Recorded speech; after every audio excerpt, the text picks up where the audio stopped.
Oh, shoot.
A pleasant good morning to everyone, and welcome to another edition of the Carlos Brown Show, right here on the Black College Sports Network. Yours truly, Carlos Brown.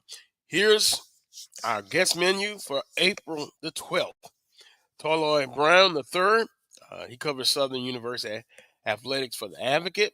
He'll join us in the first hour talking Southern University athletics. Southern University spring football game concludes with the spring practice today. I just believe it's going to be a lot of basic, fundamentally sound football. The coaches want to see improvement and they want to stay healthy. So that's at 1 p.m. Southern University spring game, the blue and gold game at 1 p.m.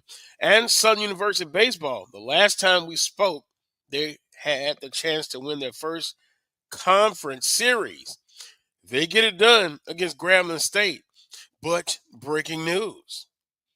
Last night, a team that was winless in conference came to Lee Hines Field and defeated Southern University. Who would that team might be? Alcorn State University. I'm not going to go off on a tangent. Just look at my facial expression.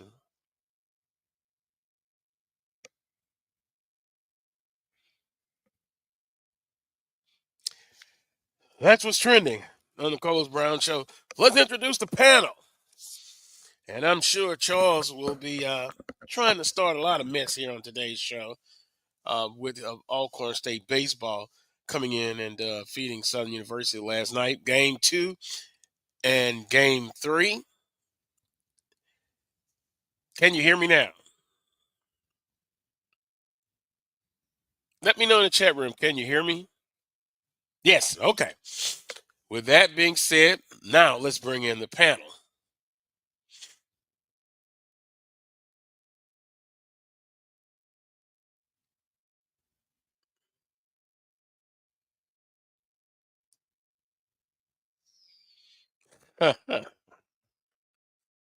Everybody's in the chat room. I was disappointed, to say the least, with Southern University baseball last night after winning their first series against Grambling State and then to come home and a series that they still can take, that they probably will take. They will win, that is. But they got off to a bad start last night. Let's see. Panel, where are you?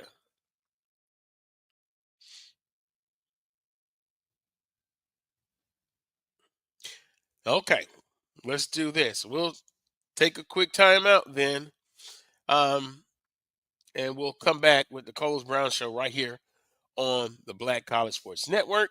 We shall return right back.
Welcome back to this week's edition of the Coles Brown Show right here on the Black College Sports Network.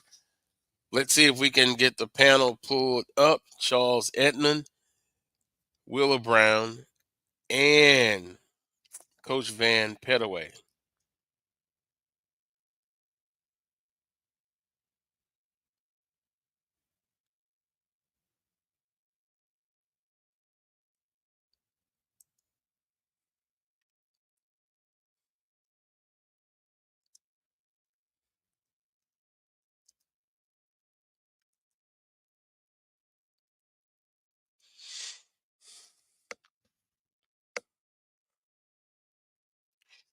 Well, we'll continue on with what's trending on the Coles Brown Show. The SWAC basketball hires continue.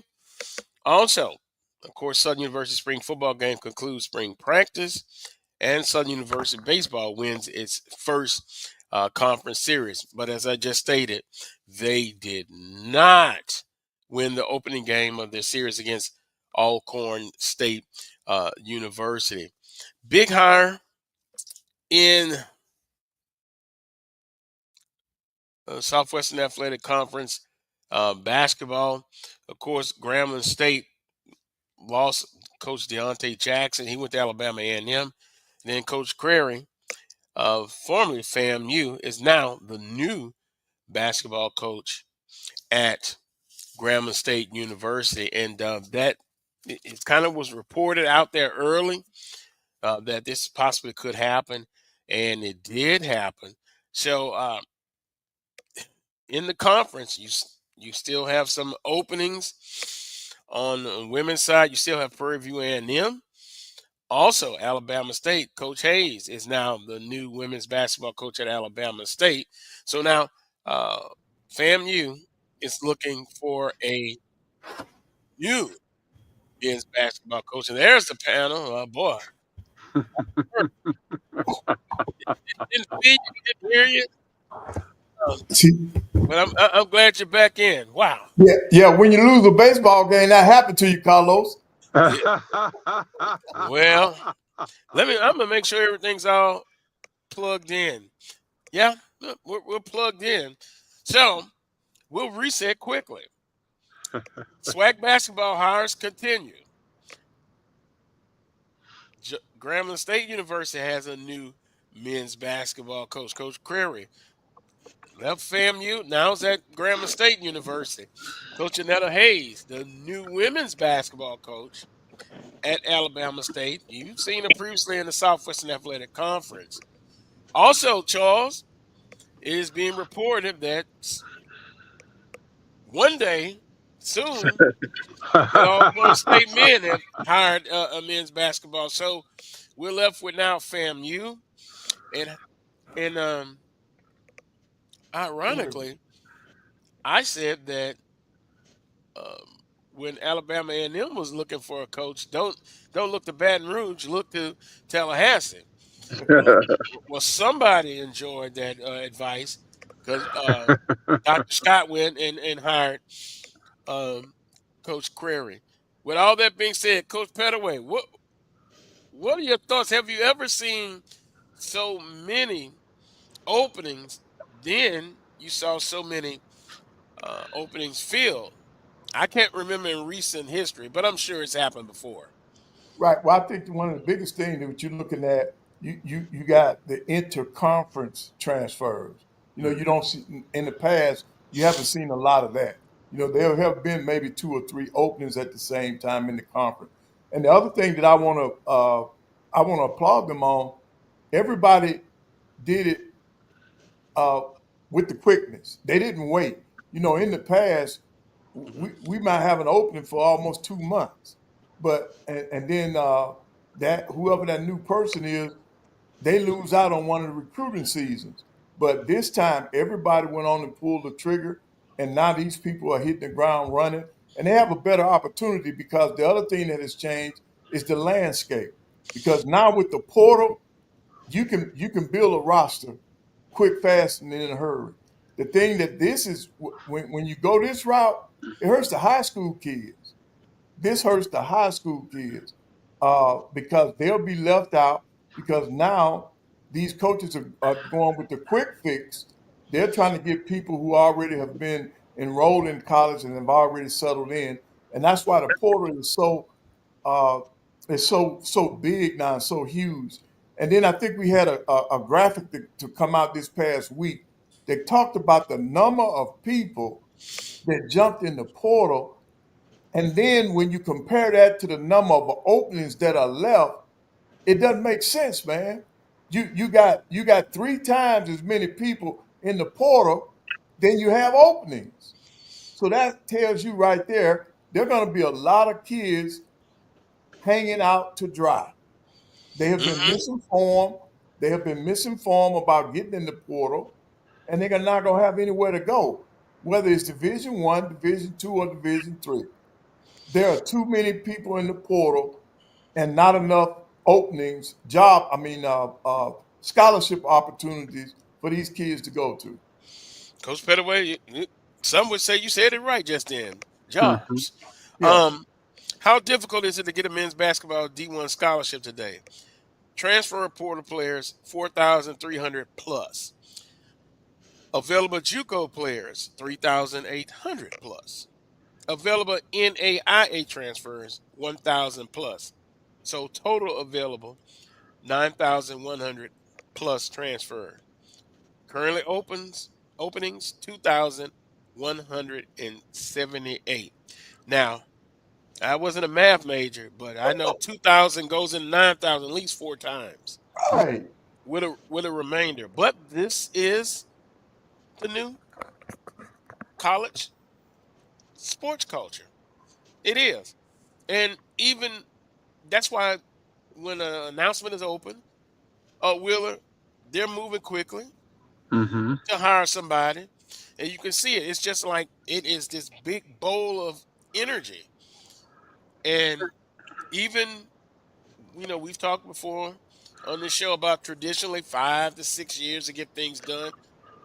Them days gone. Yep. Them And you days you are can gone. understand those folk wanting to move fairly quickly.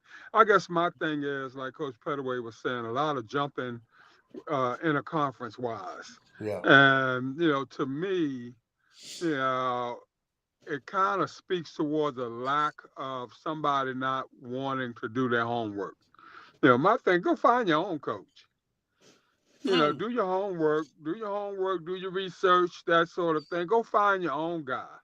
I'd be a little miffed, if I'm sitting there and I'm doing the work and I'm bringing in good people, that sort of thing and stuff, only to be poached by my colleagues in a conference wise, after a year or 2 years or what have you.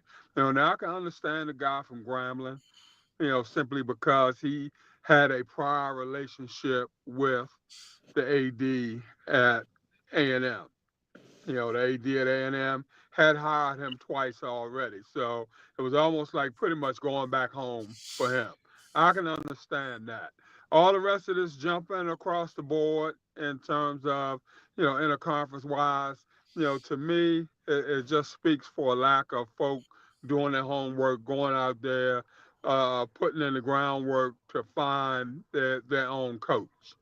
And I see with, the guy at Alcorn now, apparently, he's went out there and done some work, done some homework, that sort of thing. He's bringing in a guy, from the outside, apparently, and I see Capel with the hire with the girl from, UMBC or wherever she is now, and but apparently, looking at her resume, it speaks towards some successful head coaching experience and that sort of thing. So, you know, I mean, I can understand wanting to move quickly. I really can. At the same time, I'm about doing your work and bringing in your guy or your gal, in terms of trying to get things done.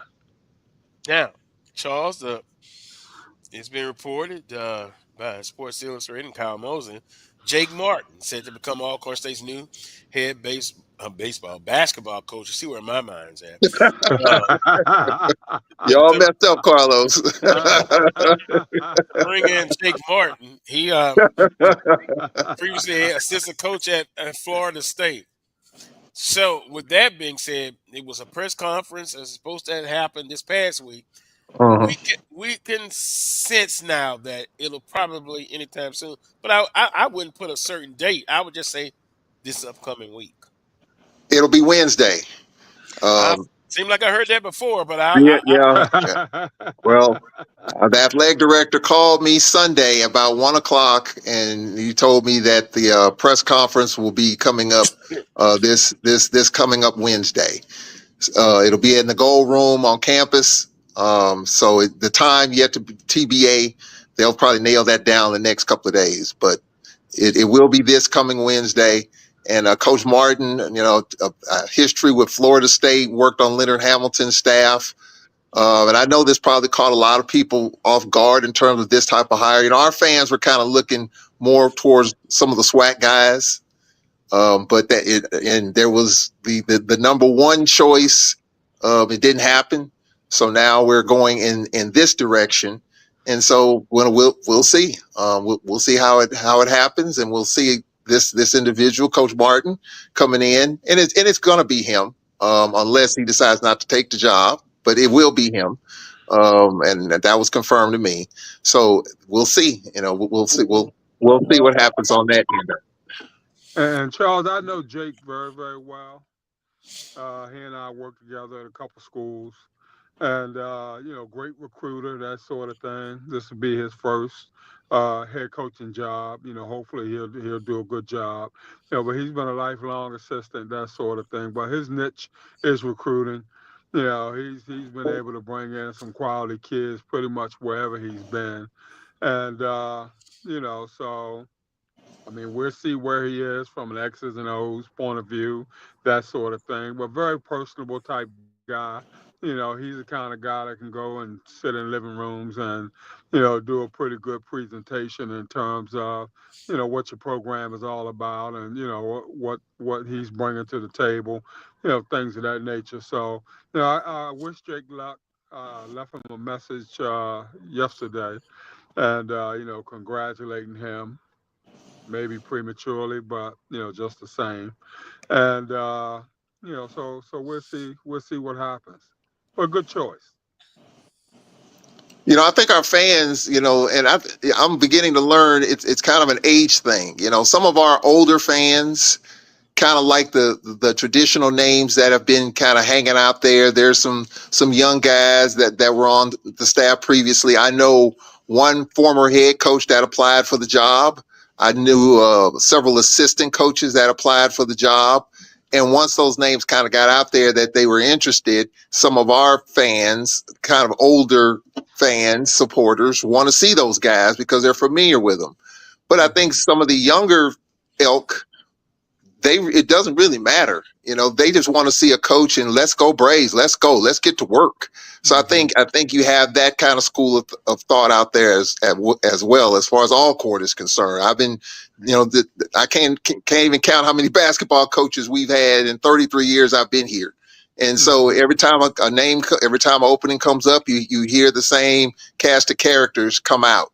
But hey, this is different. There's no doubt about that. I mean, I don't think anyone expected it, but at the same time, everybody deserves an opportunity. It's his first head coaching opportunity. Very familiar with the state of Florida, and we'll see how it all comes together. I'm kind of looking forward to it. Simple message: if you win, you'll be in. You'll be loved. If you don't get it done, then you know what happens. But the mindset of today's sports realm, you got to win, and you got to win quickly. So I wouldn't dare say, Wheeler, the new Alcorn State coach, will have to come out and win in year 2, 3, or 4. But it would help. It would help. But he will have to build his program. You got to see what kind of philosophy he has. You've mentioned that he's from your opinion, is outstanding recruiter, a very good recruiter. So with ties in Florida and several other states, it shouldn't take him too long.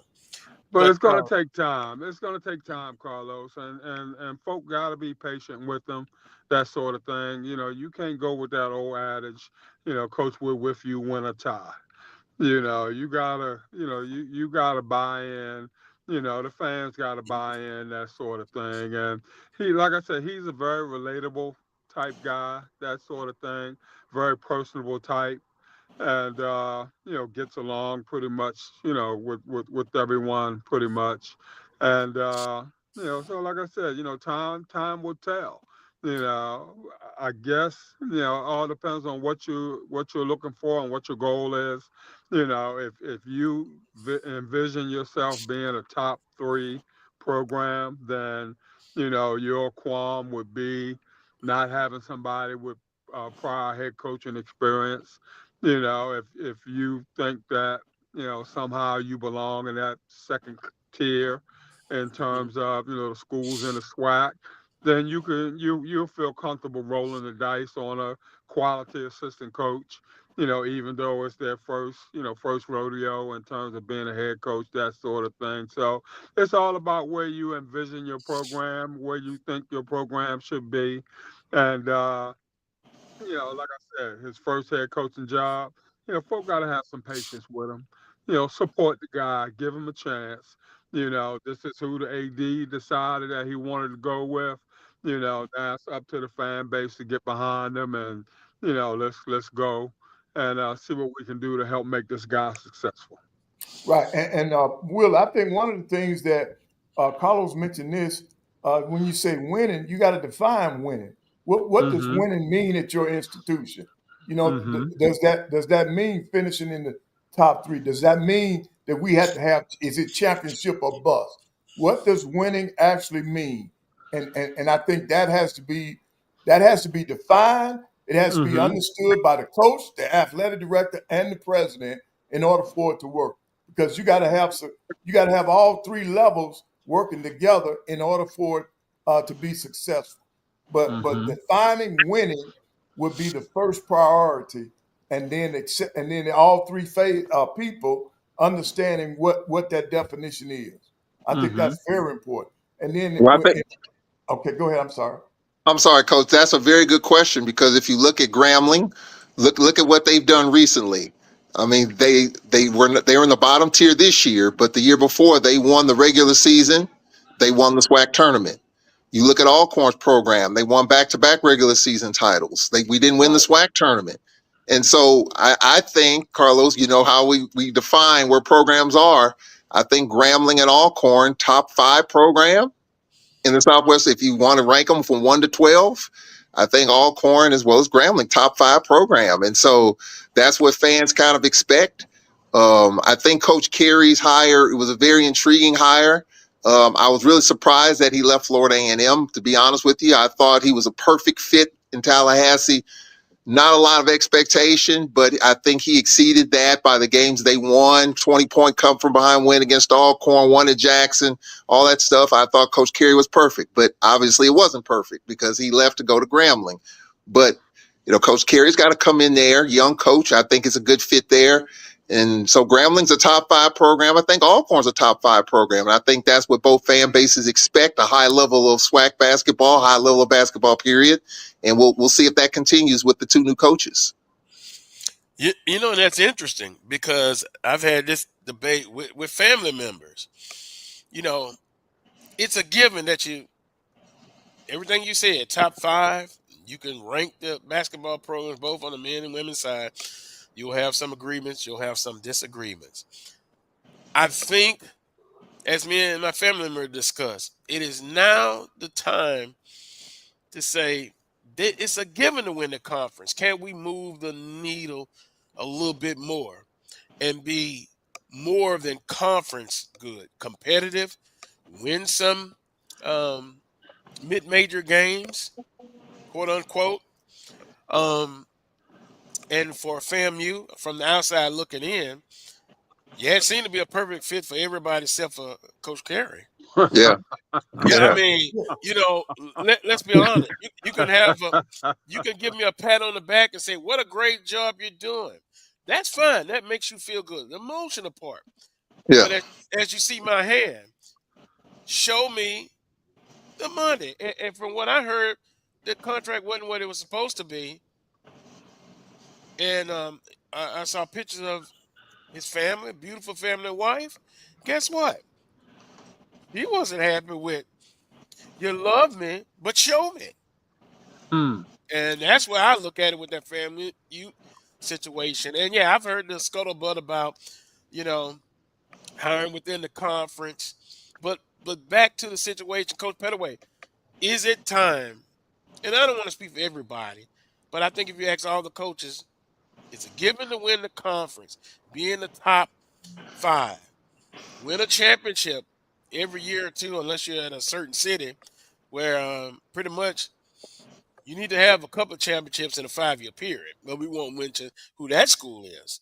But is it time to just kind of move the needle a little bit and say we want to be more than just SWAC good, but SWAC better than SWAC? Right. I think that's been out there for quite some time. That you want to win outside the SWAC. Yes, you want to win the SWAC championship, but I think you also want to be recognized nationally as a conference and as a team that can win outside of your conference. So I think that's been there. But now, how do you get there?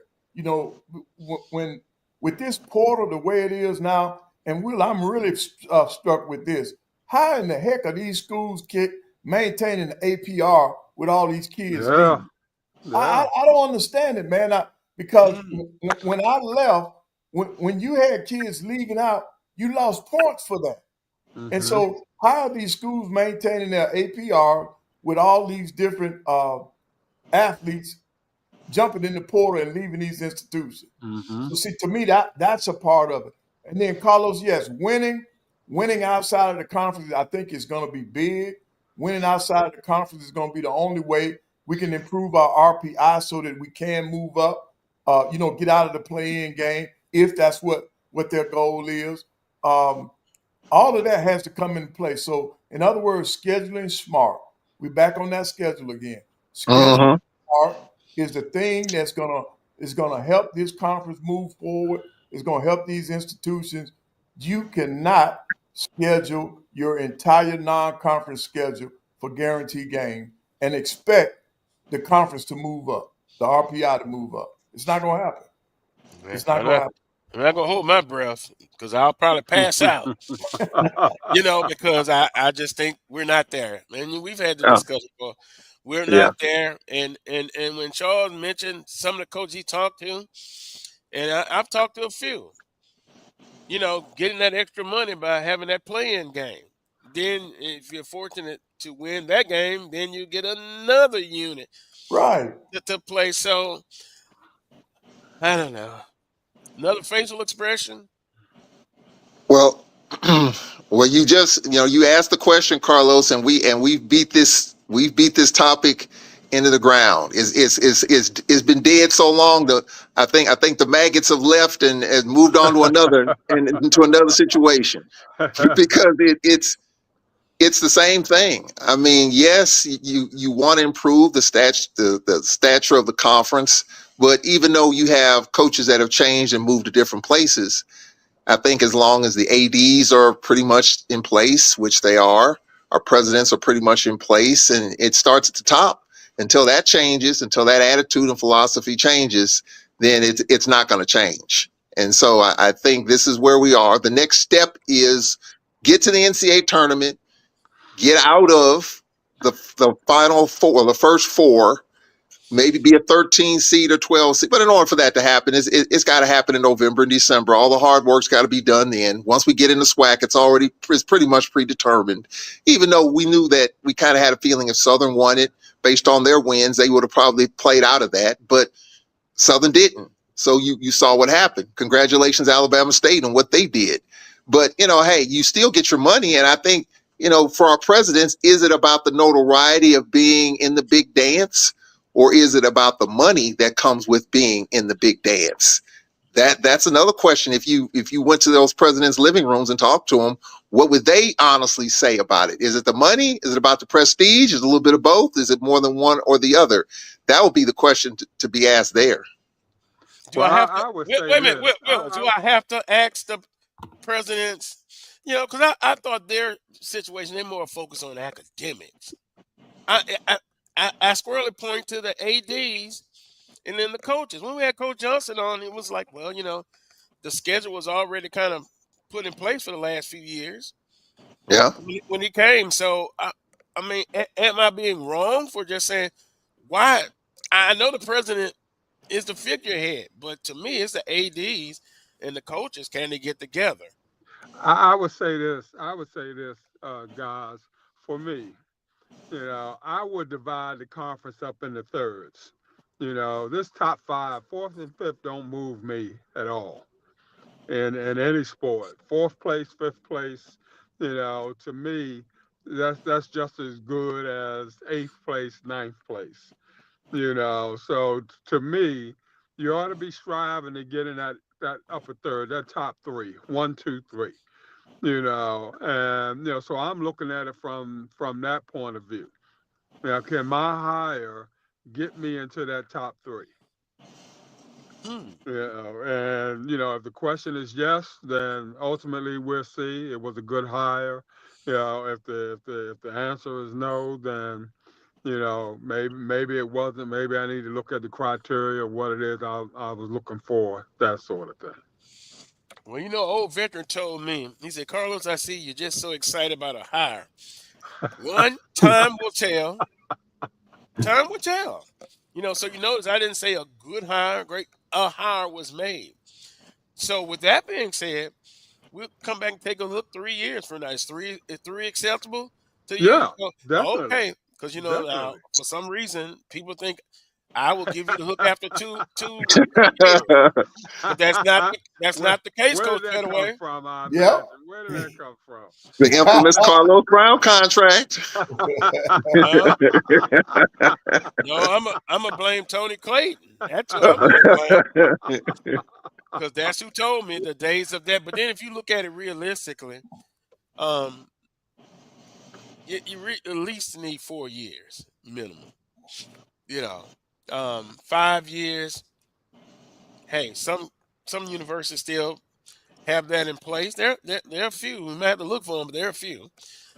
But with that being said, we'll look back and see 3 years from now. Four, have you made progress?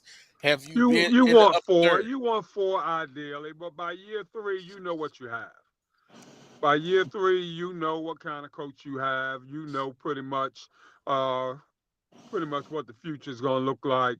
Whether it's promising or whether I might have to start looking in another direction, that sort of thing. Year three is the deciding factor. You know by that time.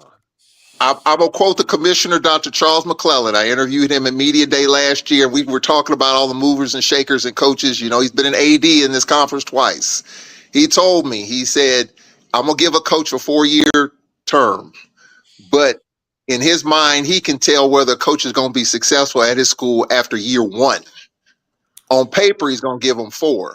But after year 1, he could tell whether or not that coach is going to be a success or not. I think you can tell whether or not they're going to be a failure after year 1. Yeah, I don't know. I don't know that you can tell whether or not they're going to be successful after year 1, but you can tell whether or not it's a good fit or not after year 1. You can pretty much make that determination, I think. Coach Pettaway, as I look at Southern University baseball, won a couple. No. And then we'll take a break. Won a couple championships, right? Yep. There was an old saying that to be hired is to be fired eventually. Yeah. And you could kind of start well, and then you just go down. Then it comes to a time where is it time to start thinking about, hey, look, we're trending in the wrong direction. That loss last night made me think about a loss that literally cost a guy his job. Lost 6-0 on national TV to Mississippi Valley State. Don't Mitchell.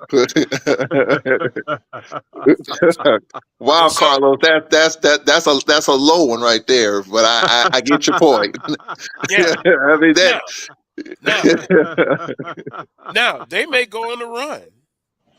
They may go on the run afterwards. They need to win the next 2 games, and then the schedule was kind of top heavy. So that's why this really hits home. Big Carlos, time. you're gonna have a down game every now and again. Come on now. Come on now. Yeah. Look at the boys. Look at the boys' total body of work. You know, That's what I'm looking at. You're always in the hunt. You know. We lost you there, Wheeler. Yep. Always in the hunt, but you know what? See, that's what I'm saying, Carlos. That's why the term winning has to be defined. The term winning has to be defined. If you're always in the hunt, doesn't that mean you're winning? Does that mean you have the belt around your waist? No, that means if you're in the hunt, that means that you're winning. You have to be winning to be in the hunt. Exactly. Yeah.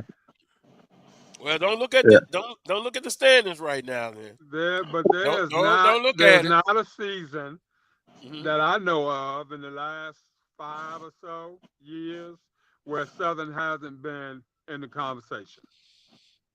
Oh yeah, the conversation. If that's your definition, my definition is just a little bit different. Than being in the conversation, being in the hunt. Yeah, be in the hunt. But let's get a couple more titles in that area. You're not a first-year coach. Yeah.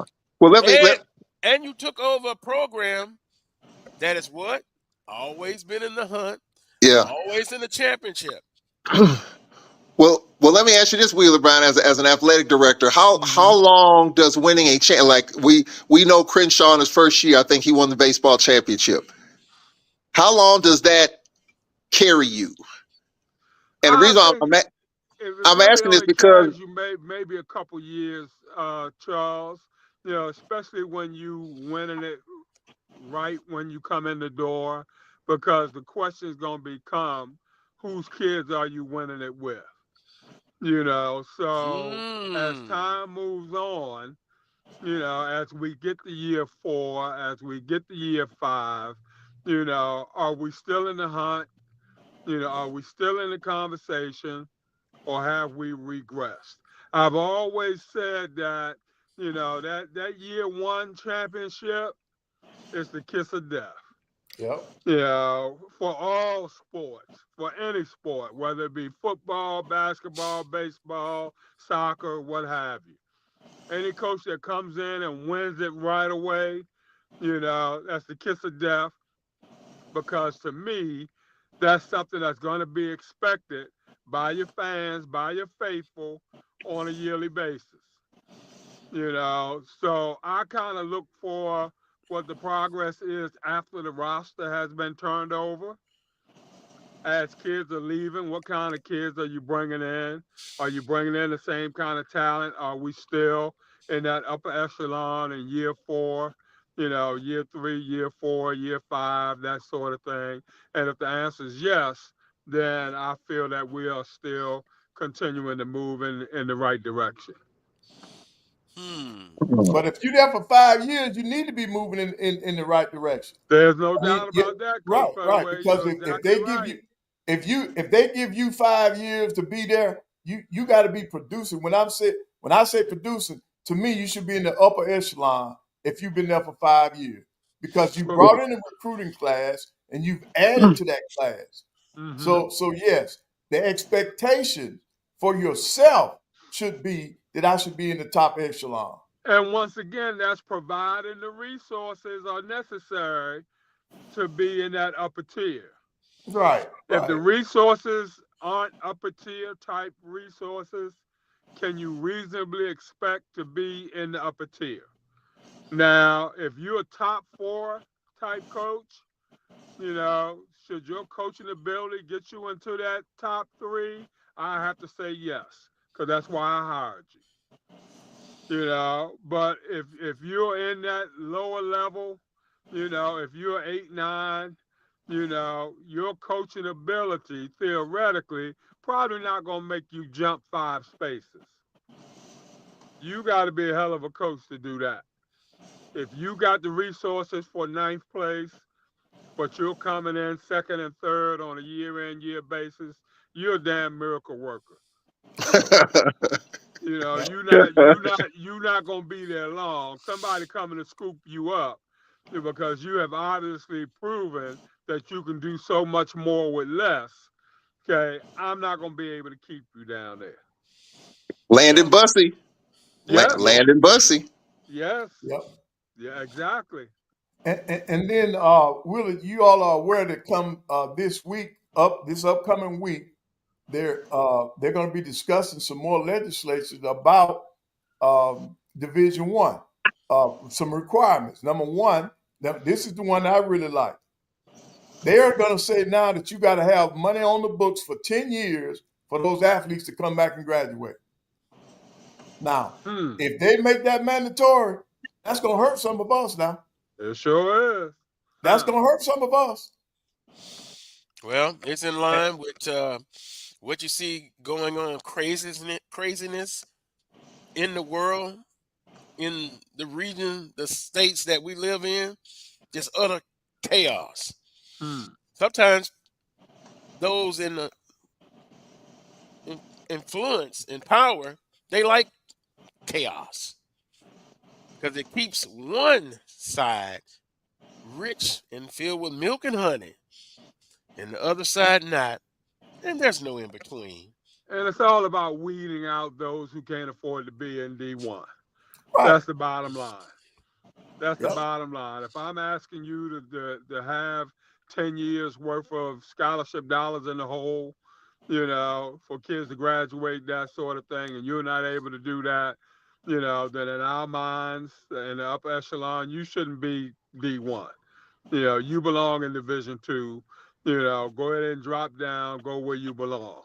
You know, so I think Coach Pettaway for the NCAA, it's about weeding out those who they feel don't belong in that upper level division. Right. And that's one of the things I think that will help the SWAC and the MEAC if they make it mandatory.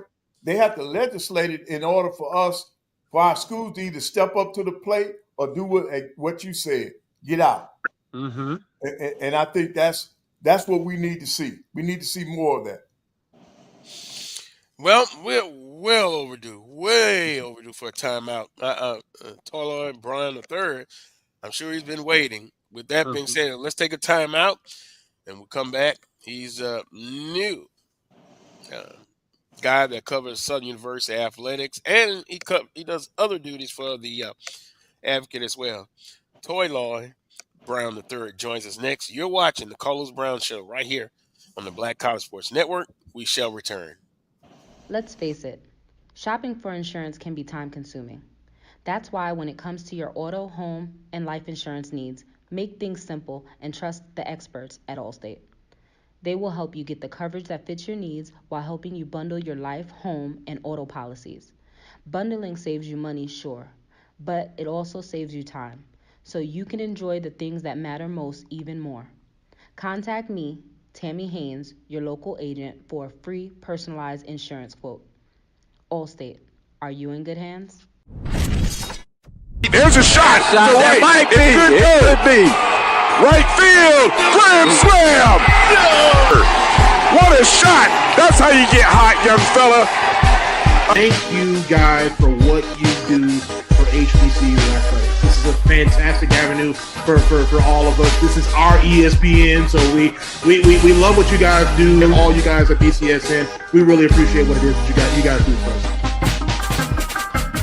Are you hungry for authentic Caribbean food? Like jerk chicken, oxtail, red snapper, shrimp, tofu, and rasta pasta? Well, find your way over to Mango's Caribbean Restaurant, 180 Auburn Avenue, right next to Royal Peacock in downtown Atlanta. Them belly full, but we hungry. Mango's Caribbean Restaurant, open daily from 11 a.m. to 10 p.m. And on Friday and Saturday, we're open till 4 a.m. Come to Mango's and put some spice in your life. Oh, we've got a good thing going. Mango's Caribbean Restaurant, 180 Auburn Avenue, right next to Royal Peacock in downtown Atlanta. For more info or directions, call 404-698-3992 or log on to mangoscaribbeanrestaurant.com. For instant coupons, text MANGOS to 313131. Tell your mama hungry, papa hungry, brother hungry. Mango's Caribbean Restaurant, authentic Caribbean cuisines. Open up the door, tell your mama hungry. The Cuvée Group is a Florida-based marketing and training consulting firm. We help businesses communicate to their target audience and engage them in conversation.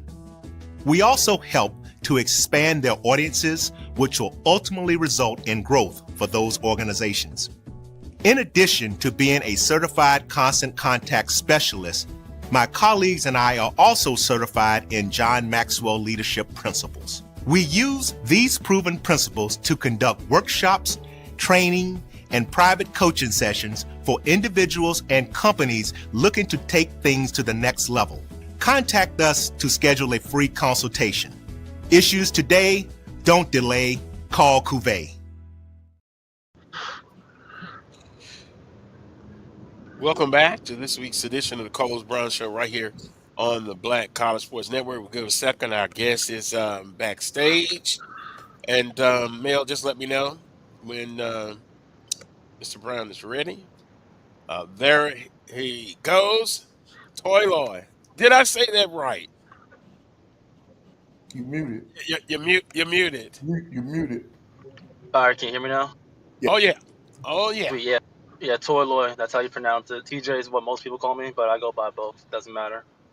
Okay, well, TJ Brown III joining us here on the Carlos Brown Show. A little bit about yourself. I kind of looked at your bio. You're in Baton Rouge now. Previously, you were in Knoxville, Tennessee. Yes, sir. Yep, I was a high school sports reporter in Knoxville. That was my first job out of college. Well, given an opportunity now in Baton Rouge, Louisiana, first of all, the culture and the food. I warn you now, you don't want to gain too much weight. I could probably blame that on living in Louisiana all my life, but that wouldn't be nice. It's just the way it is in Louisiana. But a little bit about yourself and your background. Yeah, no, for sure. And probably gained a couple pounds already, but I'm gonna definitely work on that this summer. But yeah, I'm from New York. I was born and raised in the Bronx, New York City. Grew up in the same apartment for 20 plus years, 22 years. Love basketball, love football. Played basketball growing up. Always liked football a lot. Never played it. My mom didn't allow me to, but I always liked football. I was the first high school sports reporter at my old boys high school in the Bronx. My team, or my high school, had a pretty good football team, so I covered that. Had a pretty good basketball team as well. Yeah, and after that, I went to college in Connecticut called Quinnipiac University. It's a Hmm. school. It's like 20 minutes from Yale. Not sure if that helps, but that's sort of how close it is to that school. That's more popular. Did some student newspaper writing. Was a little bit on camera. But yeah, I always wanted to be a sports reporter, sports writer, and I got into this program called the Sports Journalism Institute, which guaranteed you an internship in a week-long boot camp. This was a little bit after COVID, so it was hybrid. I was in Arizona for half a week, and the other half was virtual. And yeah, I had some pretty cool experience. I went to like an Arizona Diamondbacks game. That was my first time West Coast, but pretty much had a crash course on what it takes to be a sports writer in this era. And interned at USA Today. Did that for 10 weeks, and then I got my first job at Knoxville at the Knoxville News Sentinel. And that was really, really hard, but also really fun, where I made a lot of relationships, covered basketball, football, baseball, a little bit of lacrosse, bowling, swimming, uh, all these different gymnastics a little bit. I wrote a story on gymnasts. So yeah, all these different sports I didn't really know as much about, but I did learn a lot. Was able to cover a lot of stories on these athletes in high school, and also touched a little bit at the University of Tennessee, helping out with Tennessee basketball, Tennessee women's basketball, men's basketball, softball, baseball. And yeah, now I'm here. I applied to work at the Advocate. I cover LSU men's basketball. That was my first real assignment once I got here in November. And then I also helped out a little bit with Southern football towards the tail end. I was here for the last 3 games of regular season. I went to the SWAC championship. That was real fun. Obviously, wish you thought would have got the win, but still a fun experience for me.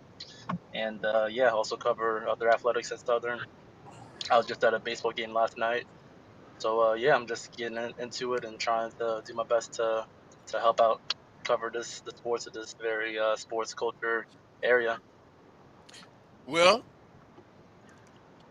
you mentioned baseball. Boy, what a disappointment because we were talking Yeah, about it on the show, and I guess one of the things we talked about expectations, a program that has had a lot of success in Southern baseball. At one time, it was only Southern, Jackson State, and Grambling, Charles, that had won baseball titles. And so now you're kind of seeing the other baseball institutions in the conference, they up their game, they up their resources, so to speak. And so now you're at the point now, expectations, resources. How was the mood, if you noticed any, at the Southern baseball game last night, losing to a team that came into the conference winless and with a first-year coach? yeah. So during the game, I was in the back of the fans. I was on the gate with my laptop, so I was near where the fans are. And I remember hearing, I think after, so Southern got off to a good start. They scored 2 runs in the first inning, and then Alcorn State responded with 3 runs, and then they kept that lead. And Southern's bats were pretty cool. And I heard someone in the audience say, "Oh, I thought this was gonna be 7 innings. I thought this would be a shorter game, assuming that the team without a win in the SWAC would not play that well against the Southern team that's right now in the middle of the pack in this WAC. And yeah, obviously that did not happen. The game went all 9, and Southern lost 11-7. It didn't really feel like they made a couple of runs. They made a couple, like maybe got I guess a little bit of energy, but never really felt like a true comeback was really gonna be coming. When I spoke to the Coach Crenshaw after the game, he was really upset. It's funny when I walked onto the field and went to the dugout where Coach Crenshaw was. I asked one of the players just to make sure that's Crenshaw down in the dugout. He had his head down a little bit, and he said, "Yeah, tread carefully or tread lightly," because Crenshaw was very disappointed in his team, and sort of give a quick little like summarization of what he said. Pretty much was disappointed. He told his team not to overlook Alcorn State. They're probably the second biggest rival, the 1B rival, he said, for Southern, and he doesn't think his team overlooked them because he told them repeatedly during the preparation to not think just the record is what it is, where they were winless in the SWAC. But yeah, he was just very upset with the start. Didn't like how his starting pitcher approached the game. I think it allowed 6 runs before he got out of the game in the first 6 innings. So yeah, it was not a great night. Not a great night at all. The vibes was very low, to put it nicely. But yeah, we'll see how they look today. They play at 3 o'clock today, and I think they'll come out with a bit more juice.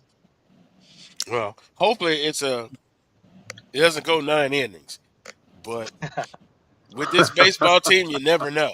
You never know. And that is a good example. You never take anybody lightly, because what on any given night, any given Friday, even any given Saturday, this could happen. You're going to be covering the blue and gold game, Southern University Yep. I'm outside football, the parking lot. and you'll probably see some RVs lined up. It depends on what side you're on. But Coach Graves entering in his second year. Quarterback play always gets the most attention, and we had Coach Frederick, offensive coordinator, on last week. The time that you've been out there, how has it seemed to you as far as how Southern University football will conclude this spring practice with the blue and gold game today? Yeah, and to be fully transparent, with LSU basketball is covering the transfer portal, which has been pretty crazy. So this will be my first in-person look this summer of Southern football. So I'm gonna learn a lot today. But I have spoken to Coach Graves. I have done research before actually stepping foot on the football field. And yeah, so what I expect to see is Jalen Woods. Coach Graves, he's one that loves competition, doesn't want to guarantee anyone any spot. Even like a guy like Kelby Givens, who's obviously a stud, star at everything he does, and a leader for the team. Like even he's fighting as if he's not a guaranteed starter. So I expect a lot of fire. I expect a lot of competitiveness from players that may expect to be starters and others that are trying to fight for a spot, especially amongst the new blood, as far as the junior college transfers as well as the high schoolers that may want to be a surprise into the lineup or to just get opportunity. Yeah, but Jalen Woods, he's the quarterback that I'm pretty confident will start. He has an advantage of being the one that closed the last season well. And yeah, I just want to see how he looks. I think I heard that he's gotten a little stronger. I hear that he looks a little bit more confident. So I'm very curious to see how he looks. I'm also very curious about the running back position. They lost a lot of depth at the running back position. I think all the 3 best running backs are all gone. So it's really going to be a fresh face that we haven't really seen much until today. So I'm very excited to see how that looks as well. And and this is for the panel to join in as well. They hadn't officially released it, but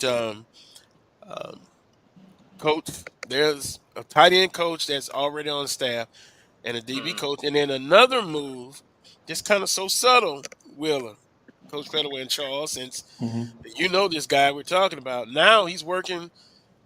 He's going to be the quarterback coach, Coach McNair, who that was his position in college.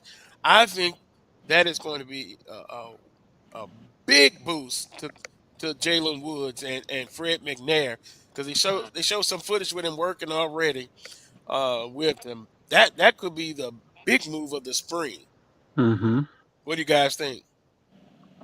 I think it's a natural move. I think it was the perfect move. I didn't know that Coach Todd had left to go to Fort Valley until the other day, and I think you had sent out a post. I didn't see it at the time, but I thought it's just a natural progression for Coach McNair. He knows quarterbacks; that's his thing. So it's just a natural transition for him. I think he'll do a really good job. I think he will too. I think he brings another level of toughness to that position, that will permeate, with the young man.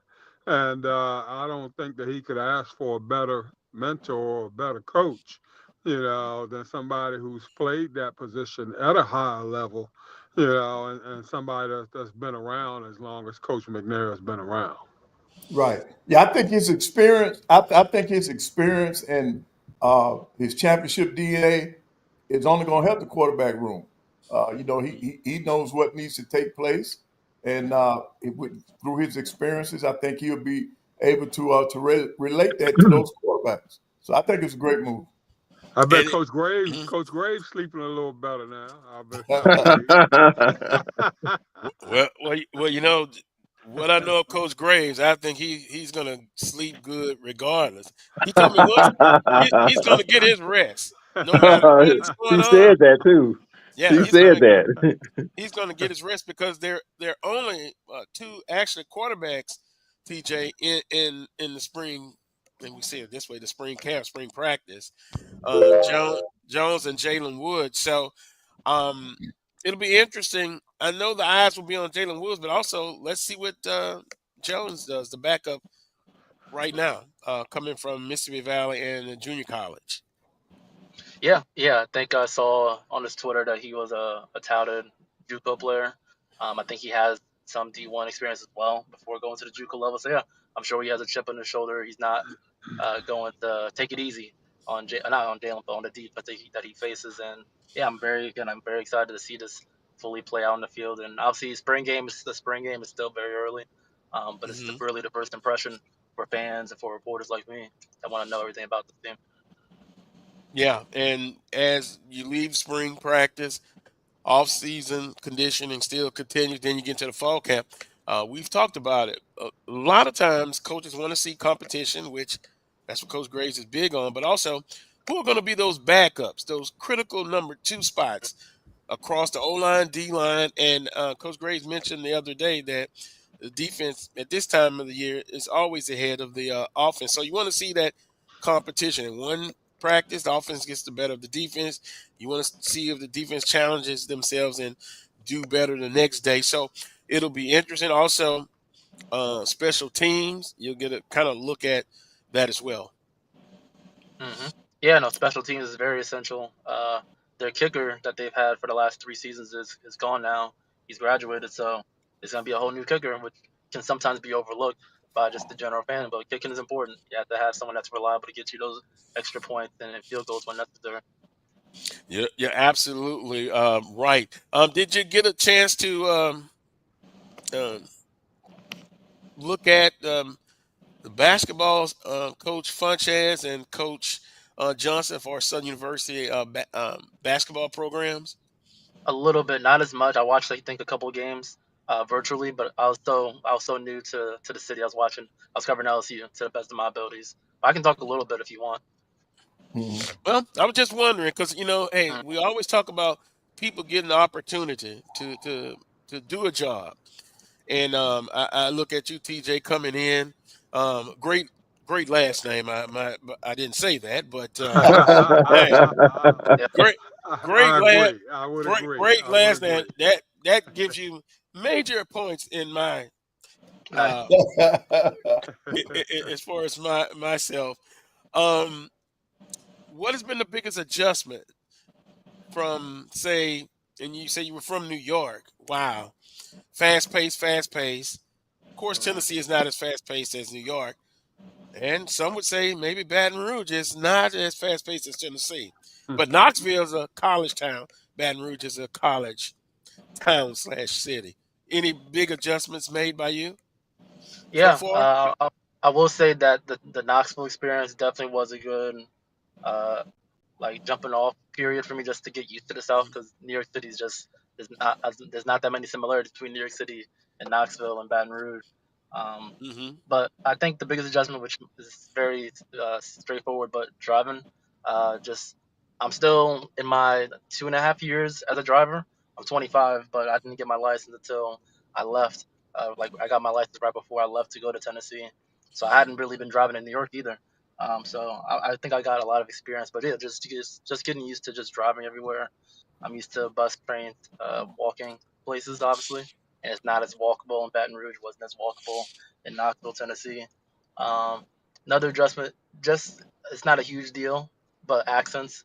Obviously, I don't sound like I have a southern accent, and I didn't grow up around a lot of people with southern accents. It's not that it's hard to understand; just gotta get used to it. And trust me, I've heard actually more thicker Southern accents than Knoxville.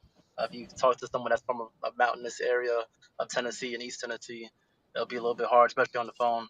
But so far, nothing has taken me off guard in terms of accents here. I really like the food here, though. You already mentioned it earlier. You'll gain a couple pounds, but yeah, the food is very good. I had my first po' boy. I think my first week here. Never had a po' Watch boy it, before. TJ. Yeah, I definitely am. But yeah, the food is stuff I never heard before. Never had a gumbo until I got here.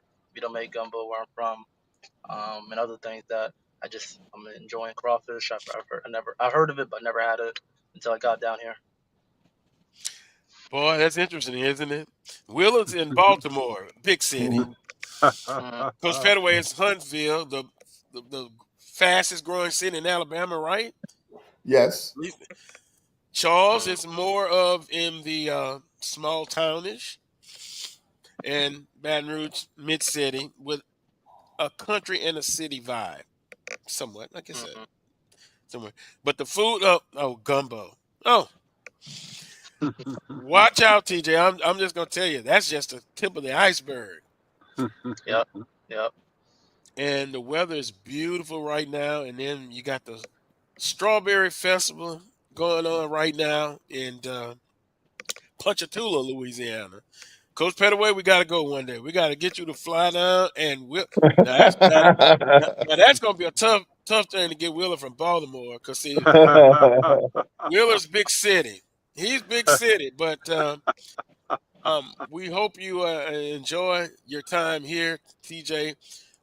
Welcome to Baton Rouge, and we'll try to set it up where we can talk to you a little bit more often. We'll get your thoughts about the blue and gold game today. Also, Southern baseball going on. It's that time of year. It's a lot of things going on, and the guys that cover it all, we wish them much success because it's a busy time of the year. Any closing comments you'd like to make to the Jaguar Nation? Yeah. First off, thanks for having me. I appreciate the opportunity. It's my first time officially talking Southern on a radio show. I think I brought up Southern once when I was talking LSU a little bit earlier during the basketball season, but really happy to be a part of the community. Very excited to do my best, and I think I'm ready for it after a couple of years covering high school football. Well, we appreciate it. We'll talk again soon. Enjoy the rest of your weekend, and we'll talk with you real soon. For sure. Thank you, guys. Have a good rest of your day. All right. Be good, TJ. All right. TJ Brown III covers Southern University athletics. And see, here's a guy, Will and Coach Pettaway and Charles, you're talking about somebody that's getting a start, getting a break. Got his opportunity. Honing his craft, and then and that's what you look for, the opportunities. Opportunities. No, I'm not going to go off on coaches getting opportunities, but if we go back, but first let me stop right here. Let me address this. EA, I think Carlos is grasping at whatever could brighten the inevitable of the 2025 season whooping that's coming. Oh, EA, you ought to be proud of yourself. Let's give EA a hand. And not only Southern, FAMU, a lot of the teams are having their spring game. Yeah, today. A&M. A&M's having theirs at 3 o'clock today. A&T having theirs today. And see, I thought about Wheeler. It's going to be basic. It's going to be basic. Nothing extravagant. Alcorn too, right, Charles? We had ours last week, okay. and ours was very watered down as well because of the weather. Jackson kind of watered theirs down last week, and we did kind of the same thing, which I do think that it's going to be more of. By the way, I think because of the way that this thing is going right now, you got some programs, Carlos, on the FBS levels, not even doing a spring game, not even broadcasting it or anything, because they want their players to get poached. But I don't know how much of that is going on at our level. But I think you're going to see a more scaled down spring version of football in our conference, throughout the league for the most part, from what I'm seeing. Scaled down meaning not having a game or just a glorified scrimmage.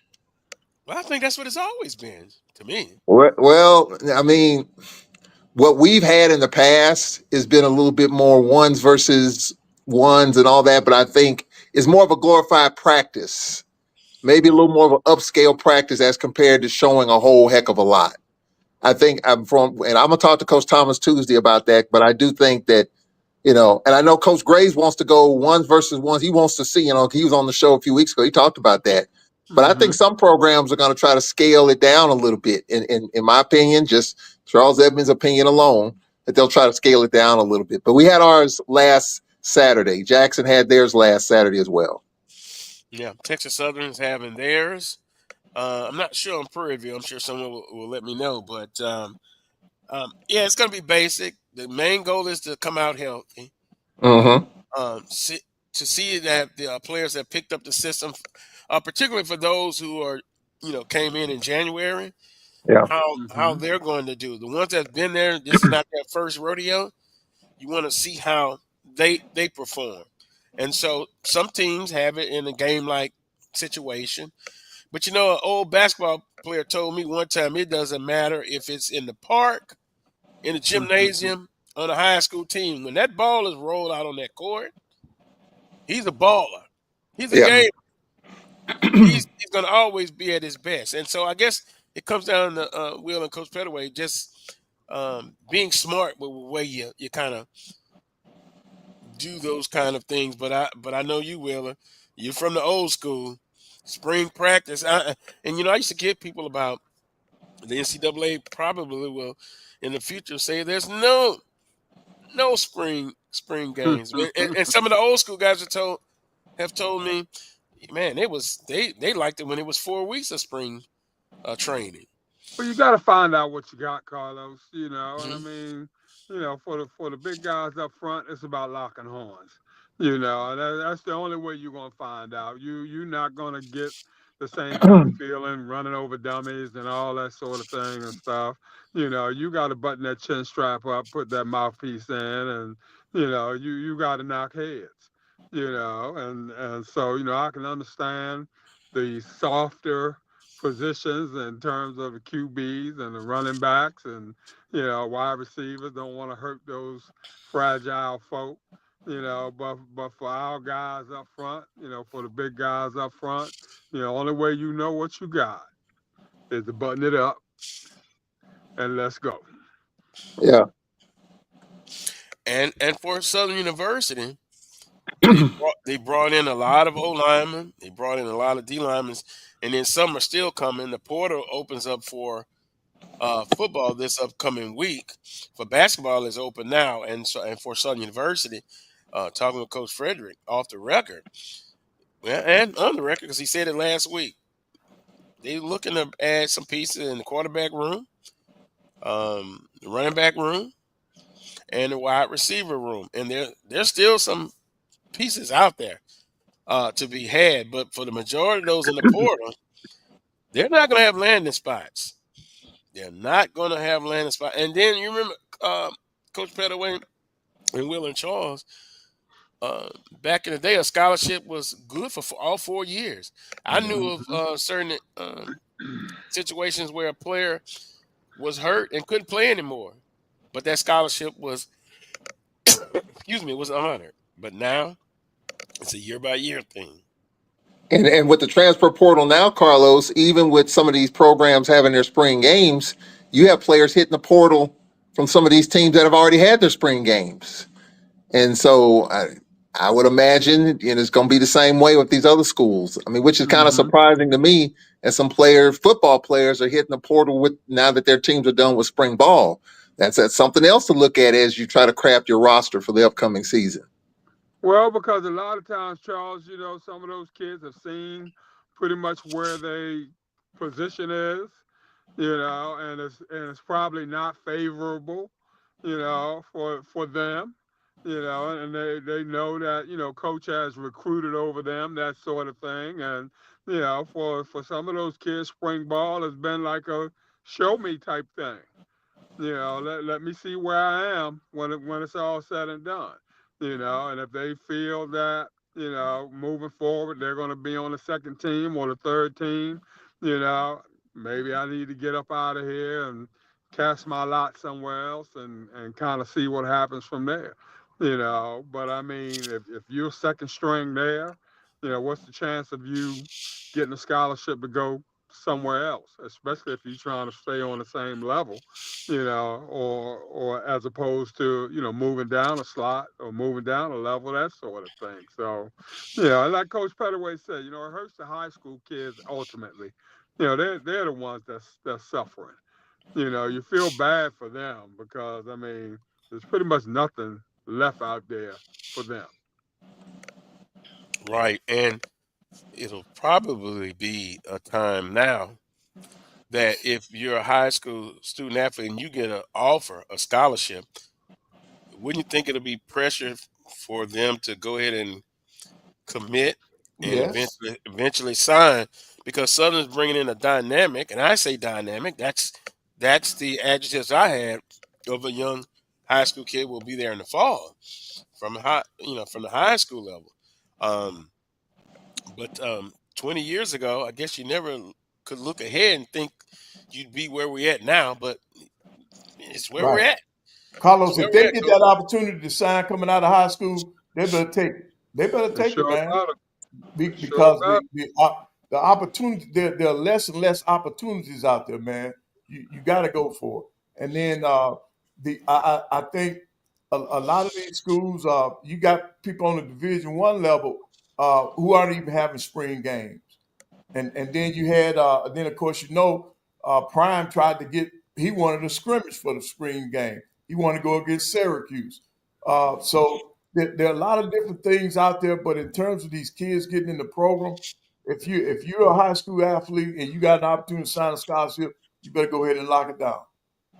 You know what, Yeah. guys? I know the NCAA shot that down, but just as a football fan, I don't have a problem with that. Nope. If Colorado wants to play Syracuse in a spring game, football is 12 months a year anyway. Now I know the NFL's not going to do it, but why not? I don't understand the issue with that. If Southern University, I'm just using an example, if Southern University wants to play Miles College in sort of an exhibition type thing, or Stephen F. Foster or something like. I mean, I think that would be nice to kind of see where you line up in the spring as you shut it down until July or June, whatever it is. I think it would be a heck of an opportunity just to really see what you got. Right. I think it might be revisited. I think they'll revisit that. Now you do know for basketball now they've made it where you Hmm. can play the two games. Yeah. Yep, you can play two games now and you can invite the public. It doesn't have to be private anymore. So I think that'll help basketball in the preseason, knowing going into especially for the SWAC and the MEAC, you going into those money game, the buy games, you will know what you got up front because you would have had an opportunity to play another 4-year institution, and Yeah. that'll give you a better gauge of what you got on the floor. And Charles, for me, it's all about what your goal is. You know, if your goal is to get out of spring ball with as few injuries as possible, then maybe you don't want to take the chance of doing the spring game against an outside opponent. Because anytime you're facing an outside opponent, the testosterone level, kind of magnifies itself, that sort of thing, and Mm. kids get out there with a lot more to prove because they're not going against each other, that sort of thing. So, I think it all depends on what your goals are. But I agree, they're probably going to revisit it at some point in time. Probably just not right now, and they probably don't really care too much for where the idea came from. Right. Sometimes it's the messenger and not the message. Yes. Yep. That kind of jacks everybody up, that sort of thing. So, if it was Nick Saban or somebody else that kind of made that offer or that suggestion, it might have got a little bit more traction to it, that sort of thing. So we'll see. I just Well, wonder, for conversation's sake, if you polled all 12 of our coaches right now, SWAC coaches, and asked them. I know Coach Graves just chimed in. He said they're going all out in their scrimmage. But if you ask Coach Graves next time he comes on, would he like to see that, to do something in the spring, or just all of our coaches? I wonder what would it be? Yay, mostly nay. Well, I'm just wondering what it would be. I'm talking to Coach Thomas about it Tuesday night. We have our Well, show on Tuesday night. it costs money. It costs money, Charles, to move these teams now. Yeah, it does. So I mean, somebody's gonna have to pay the cost to make it happen. Yeah. But you know what though? But Will, I promise you, I think I would go for it because I would want to know what I got. See, that'll give me an opportunity to add people over the summer. If we've been sitting around in them meeting rooms thinking that we got a position locked down. We got enough depth at that position, and then we get an opportunity to play against an outside opponent. I get a better gauge of what I got, and I think it's worth it. I think it's worth the risk when it comes to football in terms of injuries to see what you got going into the fall. I'm going into the fall because now you got the summer to try to help yourself increase that position. Six one way, Coach Pettaway, Yep, half that's a dozen true. other. Well, I mean, I'd be a little pissed if my starting quarterback had gotten hurt, during the spring scrimmage, and now I won't have him at all come fall. But look, but Willard, I already know about my starting QB. I'm trying to find out about his backup. I'm trying to find out about his backup. The twos. Hard to keep those kids out of there, Coach Pettaway. And I want them 2s and 3s to find out if they can go to war for me, man. If I'm just gonna put my 2s out there, ain't no need in playing an outside opponent to me. If I'm gonna play an outside opponent, I got to put my top dogs out there to see where they are. Well, if I can, when you're watching an exhibition in the NFL, the first you only get a couple of series and then they're out of there. Right. And then actually that's kind of when I turn the TV. But then I come back because you do want to see what the entire roster look like. But I know coaches know. They know. They know what they have an idea. Yeah. Speaking of which, I always hate that my Ravens stick those wannabes out there during the preseason. Because it always costs them those first 2 games at the beginning of the year. You can pretty much chalk it up. They're going to start out 0-2 simply because Lamar and those guys haven't played any during the preseason. Oh, well, it takes them a time to warm up. With the Ravens, from a outside Baltimore look, it's about them finishing. Yeah. They're so close. They're so close. So appreciate it, Willa, because my NFL team, the starting quarterback you don't care about, and then he may be out. And now, wait a minute. In my other group message, they kind of laughed at me.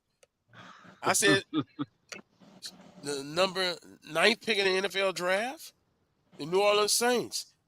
Now they're talking about, you're hearing Shedeur Sanders. I'm gonna sound like Roger. I'm gonna sound like Roger Goodell with the number 9th pick in the 2025 NFL Draft. The New Orleans Saints select Shedeur Sanders, University of Colorado. I think it's a no-brainer now. But you know why? This team now is in a rebuild mode, and some people say they need to rebuild, starting with management. That too. General manager. So everybody's got to be on the same page. You got to coordinate. You got to be on the same page. I got to have an AD who's behind my coach. I got a fine brimstone coach and Coach Pettaway. I got an AD that's a hardliner, Willer. Boy, we would have fun, but you know what Willer's saying? And so everybody got to be on the same page. And then you just hope to win. Somebody in the chat room said, I think it was Dr. Cavill said, when we're talking about the definition of winning. Yeah, I expect championships, especially if you have the resources. And I think everybody could use more resources. That's a given. But it's good to be in the conversation in year 1, year 2. Oh, a perfect example. You can kind of look at Coach Johnson. He was close in year 1, right? Mm-hmm. Then it kind of went down at the end. Then year 2, he gets the regular season championship. Then they lose in the first round of the tournament. People are like, oh, my God, it's the end of the world. And then you got Coach Graves. Got to the Western Division title, got a West Division title, and got to the championship game. So we talk about that, expectations. Are fans' expectations realistic sometimes? And all of this has to go along with a coach getting young ladies and young men prepared to go out and compete Mm-hmm. every weekend. And it just don't start on the weekend. It starts the first of the week. Mm-hmm. And you're getting ready. And then there's this added expectations. You know, I was telling a family member, I've never seen, I guess maybe I overlooked it because there's always been pressure at certain institutions to win, but it seems like now it's in hurricane mode, Coach Pettaway, that you Yeah. got to win and win quickly, and you could be out of a job in 2 years. Did I say 2 years? You could be out of a job in 3 years. Yeah. You know, and back to Coach Carey. You know, I was listening at some of the talk on social media. You know, they're making fun of FAMU. A lot of the energy is directed at the board of trustees. So even all of that, everybody has to be in alignment. And do you want to win? And Well, if you you can't don't, blame him. You can't blame him for being pissed at the way things went down. no, You know, no, no. I mean, hell, I would have been pissed at that. You know, I mean, you know, he goes from signing a 3-year deal or proposed 3-year deal, you know, to a 1 year, prove it, Yep. that sort of thing. You know, I mean, that would leave a sour taste in my mouth. So I'm not going, you know. I mean, you guys didn't think enough of me to go ahead and honor the offer that you Right. put out That there I on the table accepted. that Yep. brought me there in the first place. Yep. You know, so I mean, I can't really blame him for jumping ship. You know, and you know, you gotta put the blame where it belongs, and that's on the FAMU board or whomever. Even though the president's gone, but you know, the president was, I guess he was one of those that approved the initial 3-year deal. The AD's gone. You know, she probably the one that put the 3-year deal out there on the table. You know, so but it was the board of trustees where all the flack came from. You know, and apparently they still in place. So if I'm Coach Crary, you know, I got to think about that also. How quick is the hook here in Tallahassee? You I know. think they would have gave him. I mean, you know, there's a lot I don't know. I'm on the outside looking in, but we all know Coach Carey signed a 1-year deal that was offered by the previous president, and according to their bylaws, they can offer a coach a 1-year deal without board approval, which he got that. But then Suggs comes back and offers a 3-year deal after that, sometime November, December, January, somewhere in that time frame.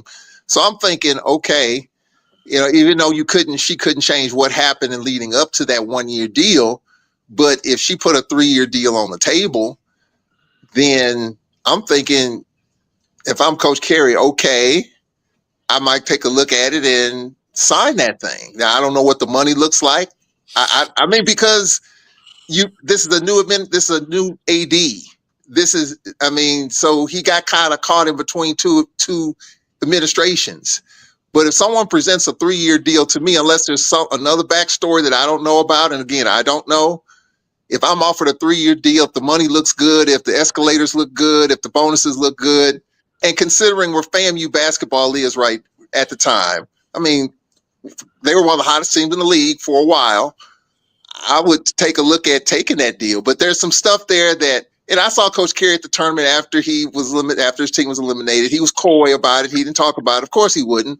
But I thought he was a good fit, a good match, and just over time he builds that thing, and Florida A&M will be right in the thick of it. But obviously some stuff happened there, and he obviously jumped ship, and Grambling offered it to him. You got to give Dr. Scott some credit, even though that we're talking about poaching coaches. You know, get your own coach, that sort of thing. We're just not in that business now. I mean, you're trying to find a coach, and Well, if it's not a league, I think the expectation at FAMU probably wasn't as high simply because they haven't been successful for a while. You know, so the safe bet may have been FAMU. I think the pressure cooker is probably at Grambling because they have had some recent success. Yep. So the pressure is going to be on him to go in there and do a FAMU type of job, that sort of thing. So, the money. I mean, Grambling paid the last guy what, 230. Yeah. I don't think the contract at FAMU was for that much. So he probably got a bit of a raise, to go to Grambling. But the expectation at Grambling is going to be twofold, I think, as it compares to the expectation in Tallahassee, simply because they've had some recent success at Grambling. So, I mean, the question is now, how many kids are left over, from Dante's regime?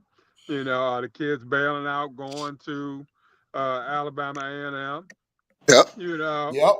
Crary already lost his best kid from FAMU. He jumped in the portal right after the season was over with. He lost his best kid. So, I mean, he might not be able to go to that well. Yeah. We'll see what happens.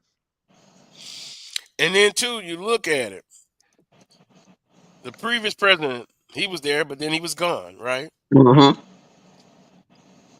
The AD, who was the AD when he came on the board, now she's gone. Yeah. But what is the common denominator? The board of trustees. Mm-hmm. They're still there. No, he did the right thing, in my humble opinion. Sometimes things look good, is good, but not for me. Yeah, but Will, I wouldn't trust that one. right. But I'm gonna tell you one of the things, and I think somebody just commented on it. We gotta stop lowballing these coaches, man. See, that's part of our problem. We lowballing these coaches. You look at what for years the MEAC, and when it comes to basketball, their coaches' salaries were ahead of the SWAC in the MEAC. They were doing creative finances before it was ever. I can go back to when Fame Mitchell them was coaching. To sit around and talk to them guys about salaries and how they structured their contract. Man, they were doing things completely different than what we do in the SWAC. And when they released Coach Jones, by the way, he did a great job at the Final Four. He was one of the panelists, Wheeler, at the Final Four. Jones from Norfolk State. He did a great job. He did a great job. And then when they released his new contract, that 491, man, the MEAC has always been up there, and we're just getting there when it comes to basketball. So when you're throwing out those kind of numbers, it's always been football. You got to stop lowballing these coaches if you're gonna get good quality coaches in the SWAC. And see, when I think of the MEAC, before I got into broadcasting and all of that, when I thought about the MEAC, to me, they were basketball and basketball heavy. That's what they were great in. The SWAC is always been known as football. Now, due to your point, yeah, you should pay what you can afford. And it sounds like what you're saying, Coach Pettaway, they can do a better job of getting things done. So we don't have to open up a conversation again about incentives, 5-year contracts, bonuses, and then, they don't have as many assistant coaches as football, but still, they're still part of the staff, and they do a great job. Well, I didn't realize, Carlos, what our basketball coaches were making. So we can just talk right now, Alabama A&M, Grambling. I mean, the talk at the SWAC tournament was, and I think it was always kind of underneath the surface, that A&M's AD was going to kind of go after Dante Jackson. The question was whether they would match the money that he was making at Grambling. Obviously, they made it work. So you're talking about two coaches there, Grambling and A&M, making $230, $240, $250. Johnny Jones is right up there. And so, and then you look at Coach Johnson, he's up there. I mean, so you're looking at 3 or 4 coaches making well over $200,000 a year, some closer to $250. And so now does that escalate the salaries the rest of the way? And then you got Norfolk's coach making more than some presidents in this league. With what is that, 491? So we've talked about this with football coaches. When Dion and those other guys were making 300,000 plus in football, now we looking at elevating salaries in SWAC basketball. You talk about lowballing. Is this going to bring up salaries for SWAC basketball, men and or women? It needs to be there. Yeah, I'm serious. When it comes to basketball, it needs to happen, man. That's how you get quality people, man. That's how you get more eyeballs on your league when they know that they getting a decent salary. When you compare it to what the market has out there, you look at some of the other FCS conferences. Look at how much they're paying those basketball coaches, man. We behind. We're playing catch up. Catch up, not catch up. Catch up. I find that you never catch up. Oh yeah, that's true. Yep. Well, Wheeler, what do you think about that, Wheeler? I mean, are we behind? Do you think, as far as the SWAC basketball coach, you think just from a budgetary standpoint, and you know this, inside, are we on par? You think, or are we that far behind? I think overall, Charles, we're behind in terms of the total dollars put into the athletic program, not just from a salary point of view. As you divide things up, that sort of thing, we're behind. I'm not going to say really facility wise, but, in terms of infrastructure wise and, things of that nature. There's so many things that we need to do.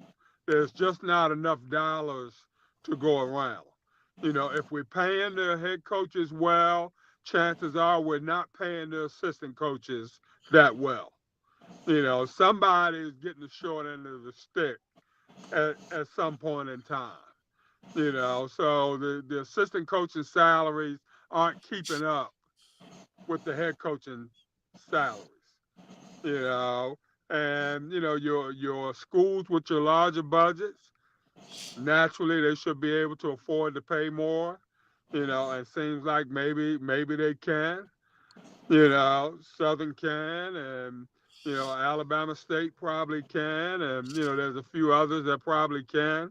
As you move down the line, if I have the 8th worst budget in the league, not gonna make a whole lot of sense to me to pay my football coach $300,000 and pay my basketball coach $275.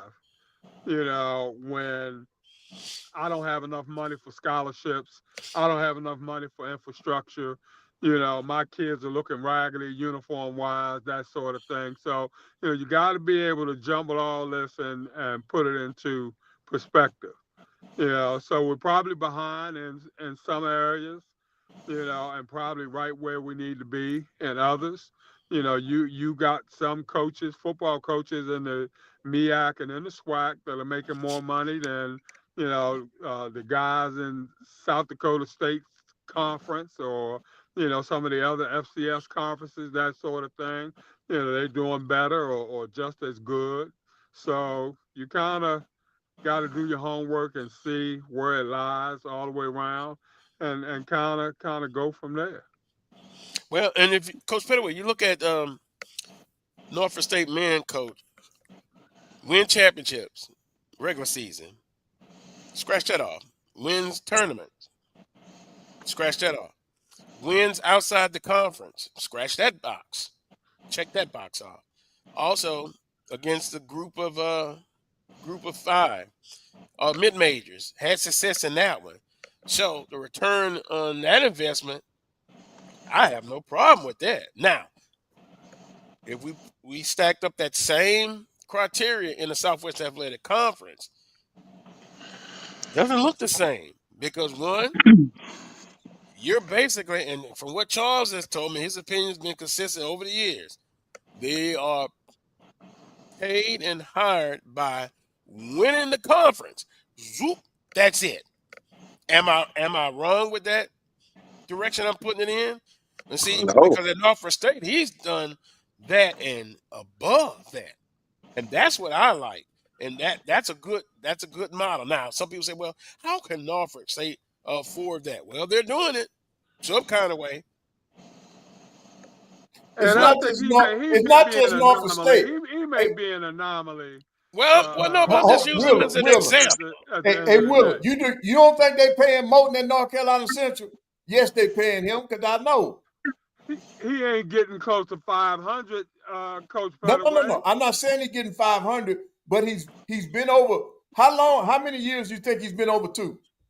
It's probably been a while. He's Right. probably That's what I'm saying. 275 or so.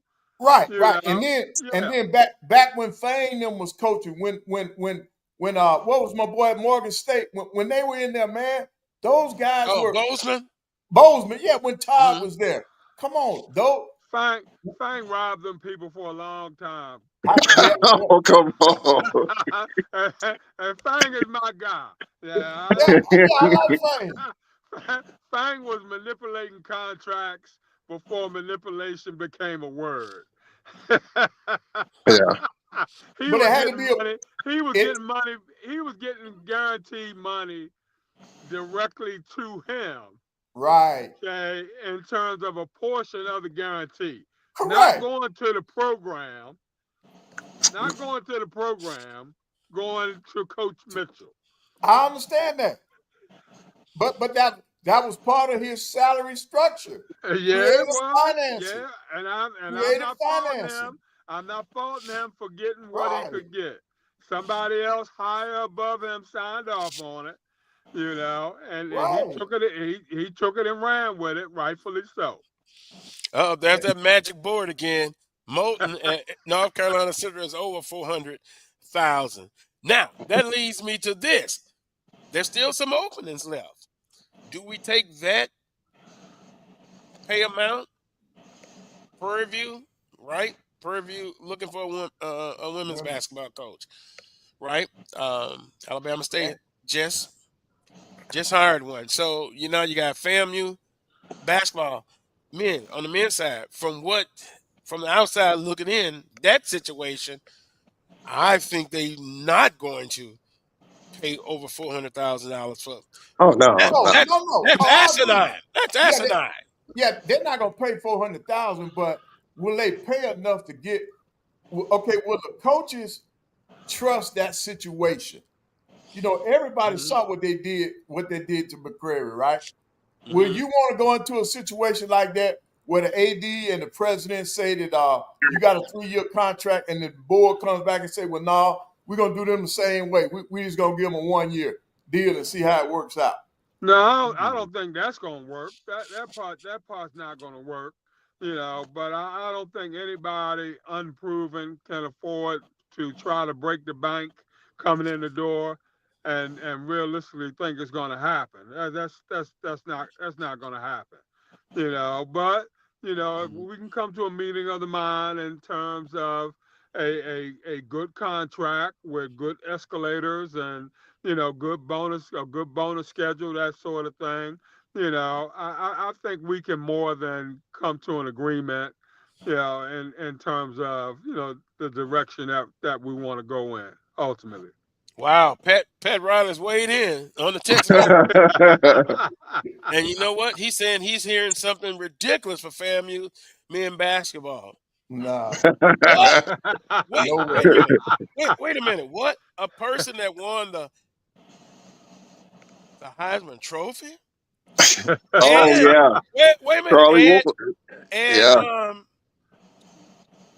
played basketball and football. Guess Charlie what? Ward. I read that too, Carlos. Pat Riley's right. Stop the madness, please. Coach No, Pettaway, sir. I'd have to go on a hunger strike. Yeah. Look at me now. I won't be the same in 6 months. You said that about Mike Vick, Carlos. You said that about Deshaun Jackson, Carlos. No, I'm not surprised one bit. Hey, that name, no way. It don't that 2 and 2 don't add up to be 4. But in the climate that we're in, hey, don't squash that. I read the same thing. Let's be specific. It's not. It won't happen anywhere else, but it could happen at HBCU. Yeah. Yeah. Can't go to his Yeah. alma mater and get a job. That's true. Can't start. So wait a Yeah. minute. Let's just wipe that slate clean. Yeah. Yep, because they just had an opening at his alma mater That's for right. basketball. Hamilton And retired, filled it. right? Leonard Hamilton Right. retired. Yeah. After they got rid of Leonard, after Leonard retired, they No, they got had rid an of him. opening. They Right. you said it right. They got rid of him. Yeah. I bet I'm his sorry. name ain't on the short list over there. Right. He wouldn't have to leave town, right? But you got to be smart in all of this. So those openings, do we put in the category of experienced head coach that has won at previous stops? Do we go to the last piece we just added? Oh, thanks a lot, Pat. This is stirring up mess. You fix Miami's mess. That's what you did. Miami Heat. Or do we go the route that we've seen others do? The splash. I'm gonna stop saying celebrity. The splash hire. Or do you give a young up and coming coach that deserves an opportunity? Those are the three categories. Which one you think Prairie View women and FAMU direction they will go in? Well, if you're looking at resources, and Prairie View has great resources.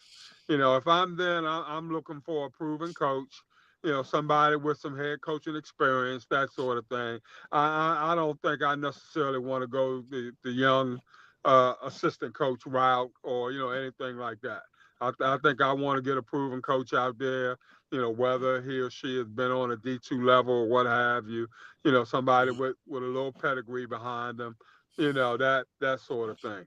Now, if I'm FAMU because I haven't had success in a while, and I'm pretty much a mid to lower level tier from a basketball point of view, then I'm more apt to take a chance on a good assistant coach, somebody that's a proven recruiter, that sort of thing. I'm a little bit more apt to take a chance there, roll the dice, and let's kind of see what happens from there, considering the fact that we haven't been successful in a while.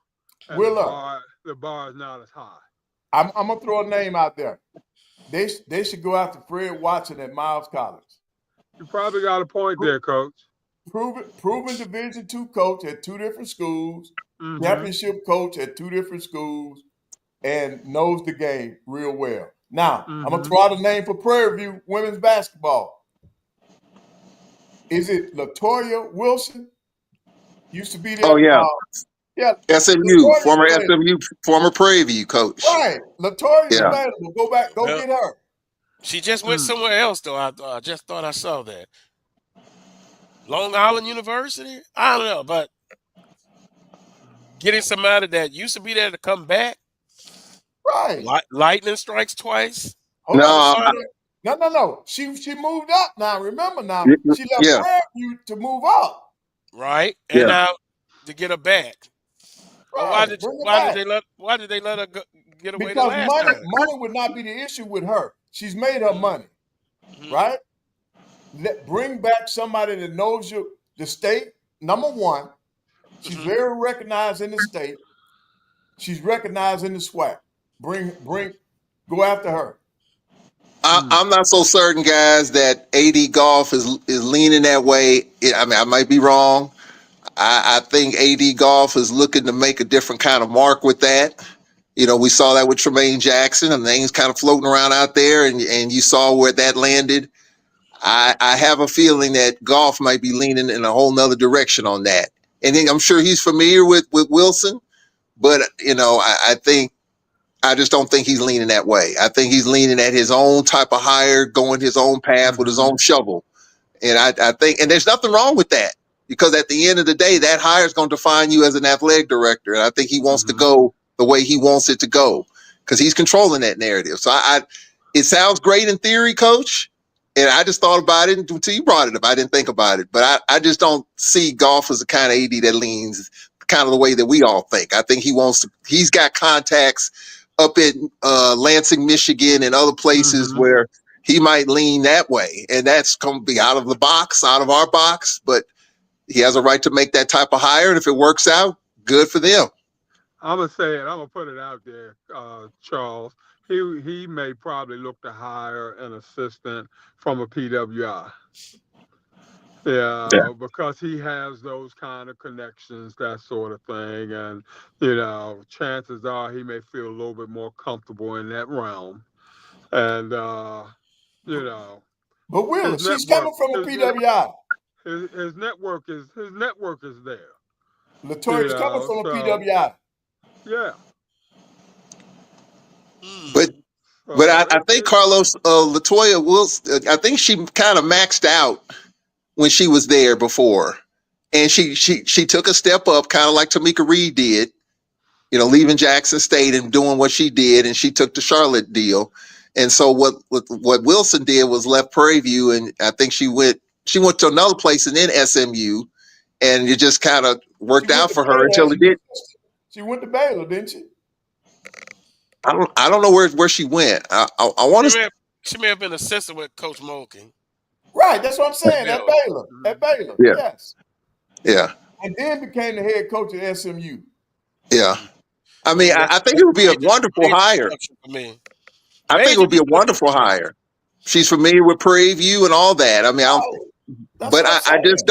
I just don't see Goff going that way. It just my own opinion. I don't know him, but it just seems based on a little bit of scuttlebutt I've heard about just how he does things. He wants to create his own marker, his own path. Might be wrong about that. If I'm wrong, I'm wrong. He may not know her. Right. And then you don't need to listen to me anyway, because remember, I'm the one that picked Auburn to win the national championship. Yeah. Remember I had Houston. That was a good test, though. Auburn in the championship game, and Auburn was going to win it. So don't listen to me. I had Houston. Don't listen to me. I had Houston. Houston should have got off a shot in the final seconds, but I was pulling for Kelvin Sampson. I think he would have gone out into a good night. If they had won a national championship, he would have been done. He still might be. He still might decide to go out, and he can pick his successor. But if they won that game the other night, I think that would have been it for Kelvin. I think he would have took it on out. Mm-hmm. With that being said, we're almost at the end of today's show. Big news on the baseball side. Alcorn, congratulations. After all of the congratulations to Alcorn. They got it done. Now, the other team that lost, you have a lot of ground to make up. And I'm pulling for you. And will they be given the time to make it up? Yeah, because a lot of people believe, and I'm quoting some of the people on social media, they can get hot at any time. Some other broadcast people on different podcasts. I got a feeling that Southern and Prairie View are going to make a run. I would be glad. I definitely would. And if that happens, then maybe you're starting to feel a little bit better. But 8 teams in the tournament championship, you want to go in on a winning note. A lot of times the prognosticators look at the last 10 games going into the tournament. In this case, Southern baseball team, we need to look at the last 20.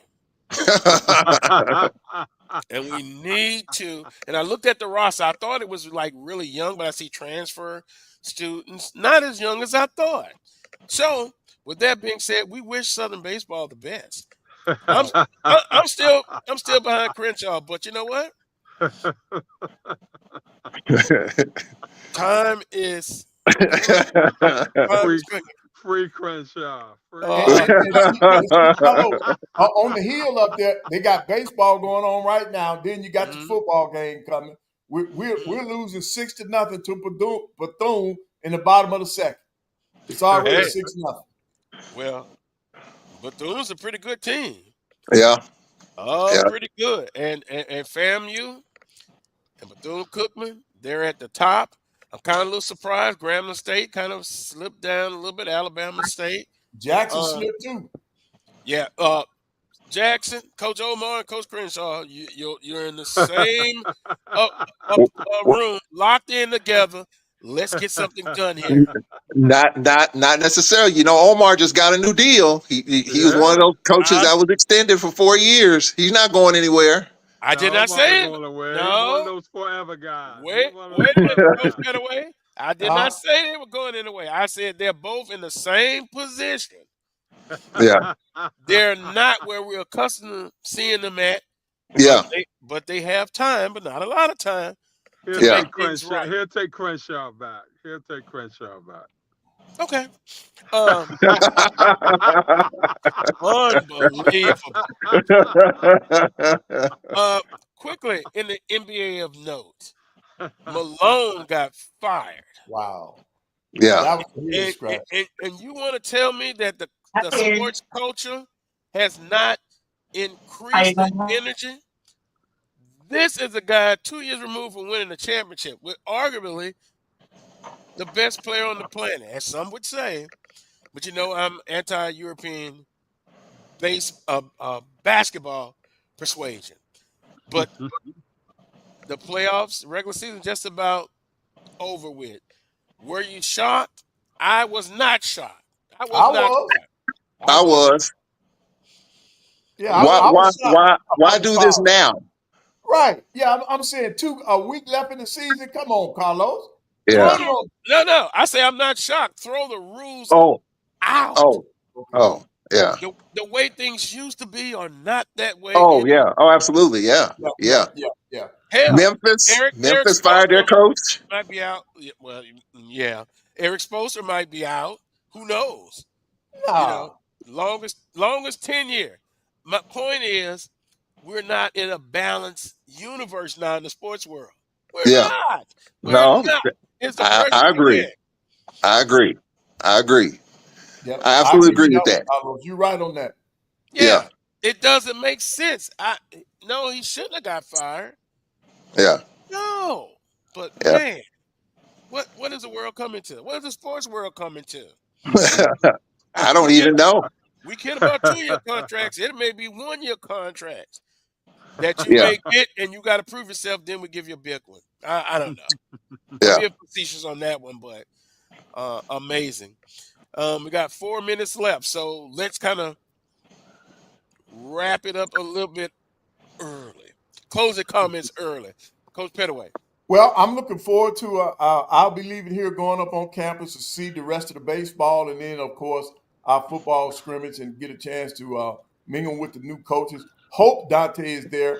I went up there 3 days this week. He was not there. Have not seen him since the hire. So I'm looking forward to that. And you got to remember, I was in San Antonio when all this went down. So that's why I was not at the press conference. But I'm looking forward to seeing Dante and our football team in the scrimmage today. Wheeler? Here's to all the spring game schools that are playing right now. Hopefully all you guys come out injury-free and look forward to getting back in the weight room and continuing the gains that you all have achieved during the off season. Charles. Interesting week of hires, man. Interesting week of hires. What about Alabama State getting a coach that was successful at Texas Southern and Coach Perry? Interesting hire. Very interesting. Me, I just want to wish, and I wish Southern baseball excellent rest of the season and prove a lot of the doubting Thomases, because they're out there. Prove that the Southern baseball tradition is alive and well, and they go on a magnificent run, and they get in the tournament, and they make some noise. I would be happy if you get to the tournament championship. And if you don't get it, that's fine, because it'll be a lot of progress. But right now, where we at, this is not Southern University baseball. This is Free Crenshaw. free That lunch Alcorn service. losses, it shook you up, Carlos. We lost 29-1 the other day. 29-1 to Ole Miss. So I understand what the attitude was. Man, they lost 29-1. We ought to be able to at home. We ought to be able to dust them 15-1. And the Braves win in a high scoring game. I know that didn't set well with the Jaguar Nation. I get it. Go Braves. Go Braves. But guess what? They still go. That might be their Super Bowl of the season. If they get up to 5 wins in conference play, I'd be shocked. Want to thank our producer, Miss Mel. Wonderful bang-up job as usual. Everybody in the chat room, appreciate the conversation. Could keep the conversation going. On that note, tune in next Saturday at 11 a.m. for another edition of the Carlos Brown Show right here on the Black College Sports Network. Until next time, peace and God bless.